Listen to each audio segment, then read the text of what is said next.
بسم اللہ الرحمن الرحیم۔ السلام علیکم میرے پیارے بھائیوں اور بہنوں، پیارے دوستو، آج جون سا عمل میں آپ کے لیے لایا ہوں، یہ عمل سورہ اخلاص کا عمل ہے۔ پیارے بھائیوں اور میری بہنوں، اگر آپ اس کو زندگی میں ایک مرتبہ کر لیتے ہیں اور اس کے بعد آپ کا جو بھی مقصد ہے، جو بھی خواہش ہے، جو بھی حاجت ہے اور جو ایسی پریشانی ہے جس کو آپ ختم کرنا چاہتے ہیں، یہ زندگی کے اندر کوئی ایسی خواہش ہے اس کو پورا کرنا چاہتے ہیں جو پوری نہیں ہو رہی، یعنی جو کچھ بھی ہے آپ اس کو پورا کرنا چاہتے ہیں، اس مقصد کے لیے آپ اس کے ذریعے پھر دعا کریں گے تو انشاءاللہ العزیز آپ کی وہ دعا 100% قبول ہوگی اور اللہ رب العزت آپ کی مدد اور نصرت کرے گا۔ پیارے بھائیوں اور میری بہنوں، سورہ اخلاص جس کے اندر اللہ رب العزت ارشاد فرماتے ہیں قل هو اللہ احد، کہہ دیجئے شان یہ ہے کہ اللہ ایک ہے، یعنی اس سے یہی مراد ہے کہ اللہ رب العزت ایک ہے تو آپ کی کوئی بھی حاجت اور پریشانی ہو تو آپ اس اکیلے ذات سے مانگے، یعنی ایسا طاقتور ذات کہ جس کو نہ اولاد کی ضرورت ہے، نہ اس کی بیوی کی ضرورت ہے، نہ کھانے پینے کی، یعنی وہ ان تمام حاجات سے پاک ہے۔ اگر آپ ایسے بندے کے پاس جاتے ہیں جو بیوی کا بھی محتاج، بچوں کا بھی محتاج، کھانے کا بھی محتاج اور اسی طرح جنت کا بھی وہ محتاج، تو وہ آپ کو کچھ بھی عطا نہیں کر سکتا۔ اگر آپ کو عطا کرنا ہے تو وہ اللہ رب العزت نے ہی عطا کرنا ہے۔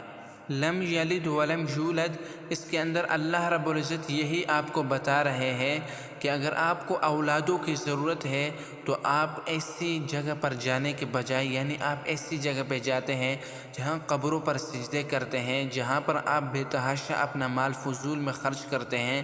حالانکہ وہ ان کے ایک کاروبار اور بزنس ہوتا ہے جس کے ذریعے وہ کما رہے ہوتے ہیں، وہ آپ کو کچھ بھی نہیں عطا کرتے۔ آپ کو عطا کرنے والی ذات آسمانوں کے اوپر ہے جو پوری دنیا کے اندر اس کی بادشاہت ہے، تو آپ اپنی اولاد اس سے مانگے اور اسی سے اپنی حاجتیں مانگے۔ وَلَمْ يَكُنْ لَهُ كُفُوًا أَحَدٌ، یعنی اس جیسا دنیا کے اندر کوئی نہیں۔ یہی اللہ رب العزت بتا رہا ہے کہ میرے جیسا کوئی نہیں، یعنی میں ہی آپ کی حاجت پوری کر سکتا ہوں، میں ہی آپ کی ساری پریشانیاں ختم کر سکتا ہوں، اور کوئی نہیں ہے جو آپ کی ساری حاجتیں پوری کرے، آپ کی پریشانیاں ختم کرے۔ اگر آپ کو اپنی حاجات پوری کروانی ہے اور اپنی زندگی کو سنوارنا ہے تو آپ توحید کو اپنائیں، آپ اللہ رب العزت کی طرف رجوع کریں۔ تو پیارے بھائیوں، اسی صورت کے اندر اللہ رب العزت یہی ہم سے کہہ رہا ہے، اگر آپ کو مانگنا ہے، اگر آپ کو کھانا ہے، پینا ہے اور اسی طرح آپ کو اپنی حاجات پوری کرنی ہے تو وہ صرف اور صرف میں ہی پوری کروں گا۔ تو اس لیے اگر آپ کی کوئی بھی حاجت ہے، آپ کی کوئی ایسی پریشانی ہے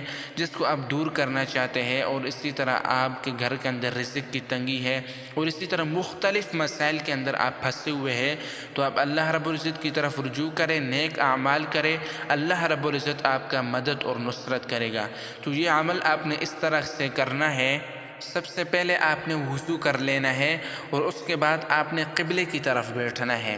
اور اس کے بعد آپ نے 1000 مرتبہ سورہ اخلاص پڑھنا ہے۔ شروع جب آپ پہلی مرتبہ پڑھے تو آپ نے بسم اللہ الرحمن الرحیم پڑھنا ہے، اور اس کے بعد آپ جو 999 مرتبہ پڑھے اس میں بسم اللہ کی بالکل بھی ضرورت نہیں، اور اس عمل کے اول اور آخر آپ نے 7 مرتبہ درود شریف پڑھنا ہے، اور اس کے بعد آپ نے اپنے مقصد کے لیے دعا کرنی ہے، تو انشاءاللہ العزیز آپ کا وہ مقصد پورا ہوگا۔ اور بعض علماء نے اس سے اسم اعظم کہا ہے۔ اسم اعظم وہ ہے جس کے ذریعے کوئی دعا آپ مانگے وہ بالکل رد نہیں ہوتی، آپ ضرور اس کے ذریعے مانگے اور اپنے اور بھائیوں سے بھی اس کو شیئر کریں تاکہ وہ بھی اس عمل کو کرے اور آپ کو بھی ثواب ملے۔